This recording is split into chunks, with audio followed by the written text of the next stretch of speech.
Hello student, welcome back to my YouTube channel maths Kendra by Rais. तो जैसा कि आप सभी को पता है कि मैथ्स के एग्जाम के क्लास 10 के सिर्फ और सिर्फ 2 दिन रह गए हैं, तो इसलिए मैं आपके लिए लेके आया कुछ ऐसे मोस्ट इंपॉर्टेंट क्वेश्चन जो आपको पास भी करवा सकते हैं, इसके साथ ही आपके लिए काफी ज्यादा हेल्पफुल हो सकते हैं फॉर अ बेटर रिजल्ट। तो चलिए बात करते हैं इस वीडियो में उनके बारे में। Let's start this video. तो स्टूडेंट, सबसे पहले हम बात करते हैं सेक्शन में चैप्टर नंबर 1 के बारे में। चैप्टर नंबर 1 में आपको इरेशनल प्रूफ करने वाले क्वेश्चन आने चाहिए। 3, रूट 5, रूट 7, रूट 11 इस तरीके से, और LCM SCF based question simple से हैं जो आपको पता होने चाहिए, उनका फॉर्मूला पता होना चाहिए। इसके अलावा रिमाइंडर बेस्ड जो क्वेश्चन होते हैं, आपके पास कोई भी नंबर है उसका एलसीएम एससीएफ निकालने पर रिमाइंडर वगैरह है, वो सारी चीजें आपको पता होना चाहिए। ठीक है, तो चैप्टर 1 में बस इतना ही था। Next chapter number 2 is all about polynomials. Polynomial में आपके पास मैंने एग्जांपल ले लिया ax² + bx + c = 0। इसके दो root x = alpha, x = beta. आपको यहाँ पर कंडीशंस पता होनी चाहिए। Alpha + beta = -b/a। Okay, alpha × beta = beta c/a। Okay, now मैं इसको लिख देता हूँ -b/a, ये सही से लिख दिया है। ठीक है, आपको ये सारे के सारे इसकी कंडीशन और फॉर्मूले पता होने चाहिए क्वेश्चंस को सॉल्व करने के।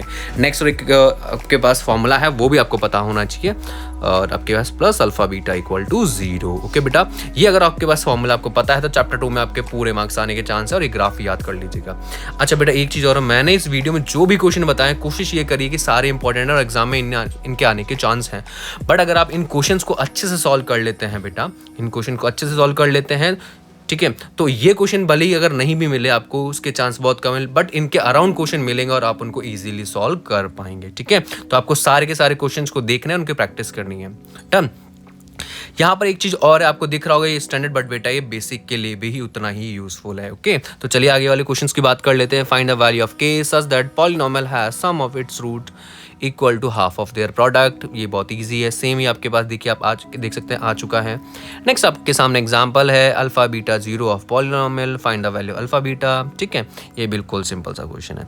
नेक्स्ट वन, वो सेम क्वेश्चन रिपीट हो गया। ओके, चलो आगे बात करते हैं हम नेक्स्ट क्वेश्चन के ऊपर। तो नेक्स्ट क्वेश्चन क्या है आपके पास, if sum of 0 of quadratic polynomial this one and so on आपके सामने क्वेश्चन है। नेक्स्ट है कि if the 0 of the quadratic polynomial is reciprocal to each other, ये आप फाइंड कर सकते हैं। एंड ये इस तरीके से आपके पास लास्ट वाला भी आप लोग यहाँ पर देख पाएंगे।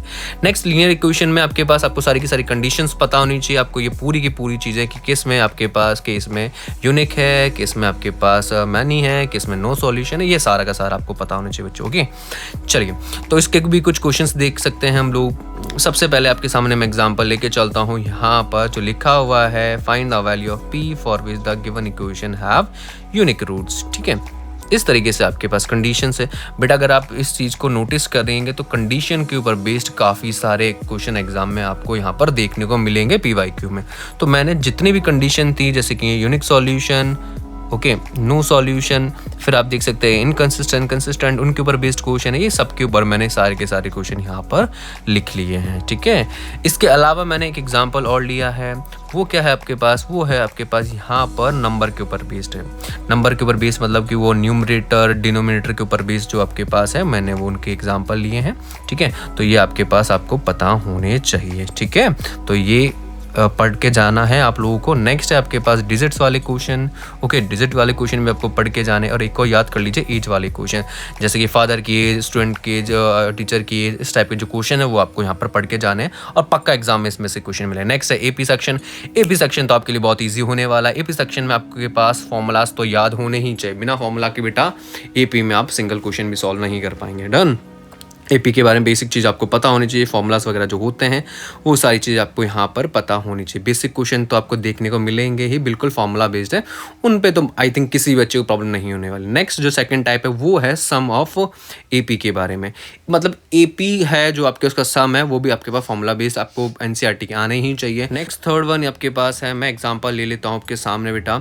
A7 = आपके पास लेट सपोज AP का कोई टर्म है, वो है 37, मतलब 7 नंबर का टर्म, और इसका जो 12th नंबर का टर्म है वो मैंने ले लिया आपके पास 29। अब इसमें यहाँ पर आपके पास क्वेश्चन में A और D फाइंड करने के लिए बोलेगा, मतलब यहाँ पर आपको बनानी इक्वेशन। जो थर्ड टाइप है वो है आपके पास कौन सा बेटा, वो है आपके पास यहाँ पर इक्वेशन बेस्ड क्वेश्चन, और सेम SN के लिए भी बन सकता है। ठीक है, तो इस चीज़ को ध्यान रखिएगा आप लोगों के, इक्वेशन बेस्ड क्वेश्चन बन गया तो इस वाले क्वेश्चन की भी आपको करनी है प्रैक्टिस। डन। नेक्स्ट आपके पास जो फोर्थ वन है वो आपके पास क्या है, SN। एसएन में भी आपके पास कौन से वाले बेटा, एसएन में आपके पास एपी के एसएन में कौन से वाले जो हैं आपके पास फॉर्मूला बेस, मतलब एग्जांपल लेके चलता हूँ मैं, जैसे कि मैंने बोल दिया आपके सामने कि इस तरीके से मेरे पास क्या नाम है 3 मल्टीपल ऑफ 7 निकालना है आपके पास। ओके, मतलब कि आपके पास एपी फॉर्म करके सम निकालने वाले क्वेश्चन का मैं कहना चाहूँगा। और दूसरा कोई एग्जांपल ले लिया मैंने कहा कि इस तरीके से आपका 3 डिजिट के कोई नंबर्स हैं, ठीक है, जो आपके पास 7 से डिविजिबल हो, उसका आपको सम निकालना है। तो बेटा ये वाले क्वेश्चन भी आपको आने चाहिए, एनसीईआरटी में ऐसे क्वेश्चन दे रखे हैं। डन, तो ये चीज़ें हैं। नेक्स्ट हम बात कर लेते हैं और कौन से टाइप का यहाँ पर क्वेश्चन मिलता है। और क्वेश्चन है आपके पास मिडल टर्म टाइप का। मिडल टर्म टाइप का क्वेश्चन भी आपको यहाँ पर देखने को मिल जाता है, when on an odd and when an is even, ठीक है बेटा। नेक्स्ट आपके पास जो है इसके लिए फॉर्मूलाज आपको याद होने चाहिए, ठीक है। आपके पास एनसीईआरटी में तो नहीं है डायरेक्ट फॉर्मूला, बट अगर आप थोड़े स्टैंडर्ड क्वेश्चन करते हैं तो वहाँ आपको ये सारी चीज़ें देखने को मिल जाती है। ओके स्टूडेंट, नेक्स्ट जो टाइप दे रखा है, लेट्स सपोज 3 टर्म्स के बारे में आपको कुछ इन्फॉर्मेशन गिवन है, A1 A2 A3, okay, and उन तीनों टर्म्स में आपके पास यहाँ पर रिलेशन दे रखा है, मतलब sum is equal to something number and their product is equal to something number. इस केस में बेटा फर्स्ट टर्म को हमेशा क्या मानेंगे, A माइनस डी मानेंगे यहाँ पर, ठीक है।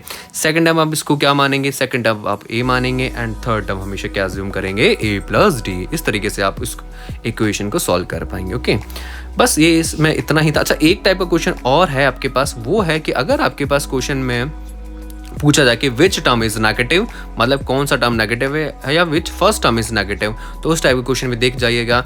इसके अलावा ए एन वाले क्वेश्चन भी आप लोग यहाँ पर सिंपल वाले पढ़ सकते हैं। डन, तो इसमें बस इतना ही था। नेक्स्ट चैप्टर में हम बात करते हैं प्रोबेबिलिटी के बारे में, प्रोबेबिलिटी स्टेट्स के बारे में। तो बेटा यहाँ पर समझिएगा ध्यान से, प्रोबेबिलिटी तो बिल्कुल ईजी है, कर लेंगे। सबसे पहला आपके पास जो आता है बिल्कुल सिंपल सा बेसिक चीज़ है, वो है आपके पास ये फर्स्ट वाला एग्जाम। इसमें फॉर्मूला सारे के सारे याद होनी चाहिए। अगर आपके पास फॉर्मूला याद नहीं है तो क्वेश्चन नहीं होंगे।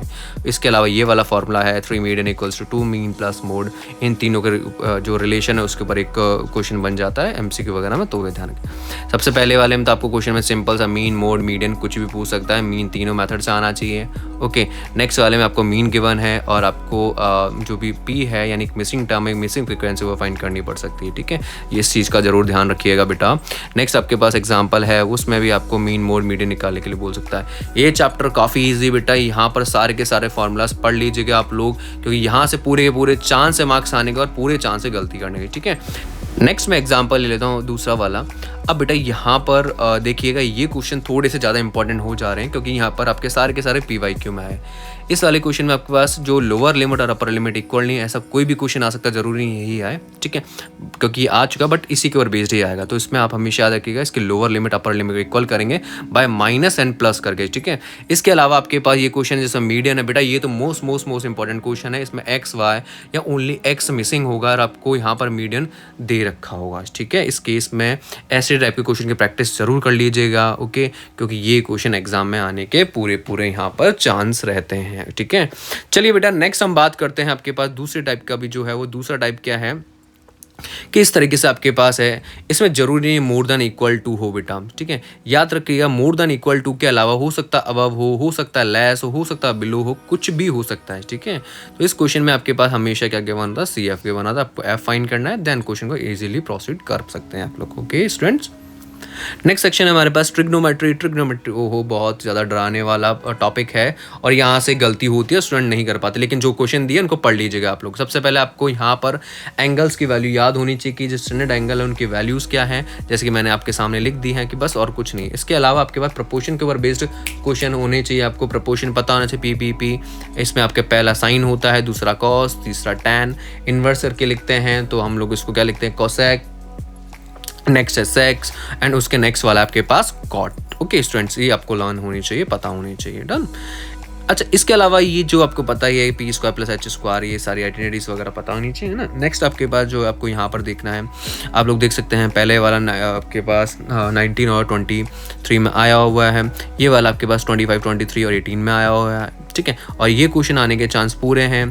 एंड नेक्स्ट आपके पास इसको भी पढ़ लीजिएगा, 1923 सेकंड वाला जो आया है, इसके भी चांस बनते हैं। और ये जो मैंने मार्क कर रहा हूँ बेटा, इन क्वेश्चंस को तो अच्छे से पढ़ लीजिएगा, क्योंकि ये क्वेश्चन अभी नहीं आए, काफ़ी टाइम हो चुका है, ओके। तो जो क्वेश्चन लास्ट ईयर आए हैं उनके तो चांस नहीं रहते, क्योंकि इतने रिपीट नहीं होते, बाकी उससे पहले जरूर वाले रिपीट होते थे। तो जो भी मार्क की हैं बच्चों, वो ढंग से पढ़ लीजिएगा आप लोग, मोस्ट इंपॉर्टेंट है।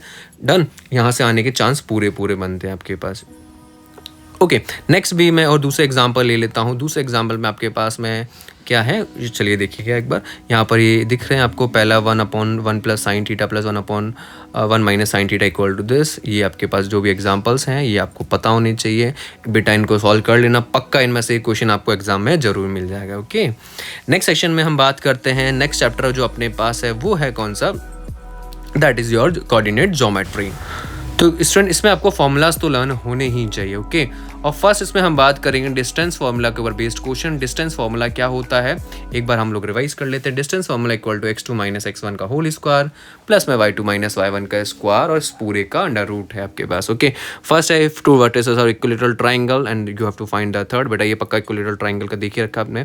एंड नेक्स्ट वन है आपके पास फाइंड द कोऑर्डिनेट्स और सर्कमफेरेंस। जरूरी नहीं स्टूडेंट, ये बेसिक के लिए भी उतना ही इंपॉर्टेंट है। ओके, नेक्स्ट आपके पास है कि द सेंटर ऑफ सर्कल, इस टाइप का क्वेश्चन है। ऐसा सेम क्वेश्चन आपको एनसीईआरटी में दे रखा है बट उसकी लैंग्वेज अलग है, वो दूसरे टर्म्स के लिए दे रखा है, बट आपको याद करना ही है, मतलब आपको सॉल्व करना ही इंपॉर्टेंट है आपके पास। ओके स्टूडेंट,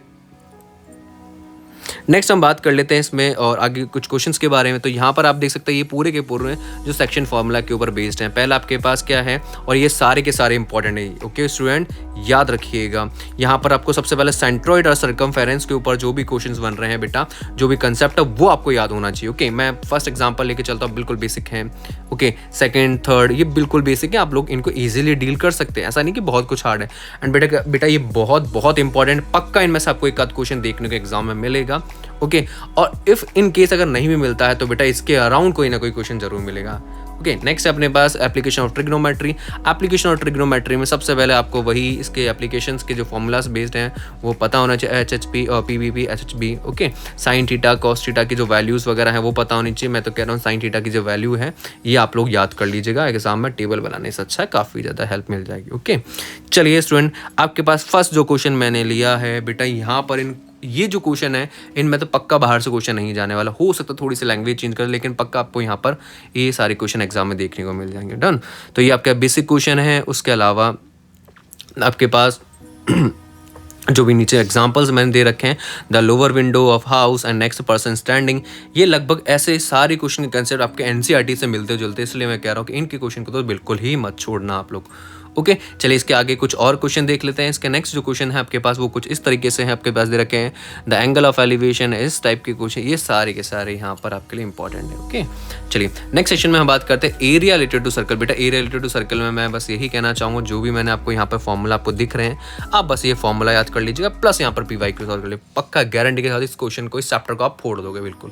ओके, चलिए नेक्स्ट हम बात करते हैं ट्राइंगल्स के बारे में। ट्राइंगल्स में आपके पास सबसे पहले जो मैंने इस तरीके से एक ट्राइंगल बना लिया। अच्छा, आप लोगों को BPT याद है बेटा, बेसिक प्रोपोर्शनल थ्योरम, आपको BPT याद होनी चाहिए। BPT के जो भी एप्लीकेशंस थे, लाइक किस तरीके से उनका जो भी आपके पास याद है कि साइड्स का रेशियो था। ओके, वो चीज़ आपको याद होनी चाहिए। मैं फिर कह रहा हूँ आपको उसके ऊपर बेस सारे के सारे क्वेश्चन कर लेने हैं, और उसके अलावा आपके पास यहाँ पर आपको कुछ भी नहीं पढ़ना, उससे कि आपके पास ये क्वेश्चन ईजिली डील हो जाएगा। बट अगर कोई बच्चे चाहते हैं कि हम अच्छा परफॉर्म करते हैं उसके लिए बेटा आपको BPT प्लस उसकी कन्वर्स थ्योरम याद होनी चाहिए, उसका प्रूफ याद होनी चाहिए। अदरवाइज जो पास होना चाहते हैं उसके लिए सिर्फ उसके बेसिक क्वेश्चन कर लीजिए एंड डन। ठीक है, नेक्स्ट सरफेस एरिया का एग्जांपल ले लिया। सरफेस एरिया में बेटा कुछ नहीं है, आप लोग एक काम करिए, इसके फॉर्मूलाज तो ये लर्न होने ही चाहिए, इसके फॉर्मूलाज में बचने का कोई तरीका नहीं, बस आपको एक ट्रिक से याद कर लीजिए। मैंने 13.2 में जरूर लिख रहा हूँ, यहाँ पर 13.2 के क्वेश्चन कर लीजिए, आपको बेसिक क्वेश्चन को समझने में हेल्प मिल जाएगी। ठीक है, नेक्स्ट 13.1 के लास्ट के 3 क्वेश्चन बेटा, सिर्फ लास्ट के 3 क्वेश्चन एक बार पढ़ लीजिएगा आप लोग, वहाँ से आपके लिए काफ़ी ज़्यादा यहाँ पर हेल्प होने वाली। एंड बेटा thank you very much for watching this video. Okay, and best of luck for your exam, जाके एग्जाम को फोड़ देना। Thank you.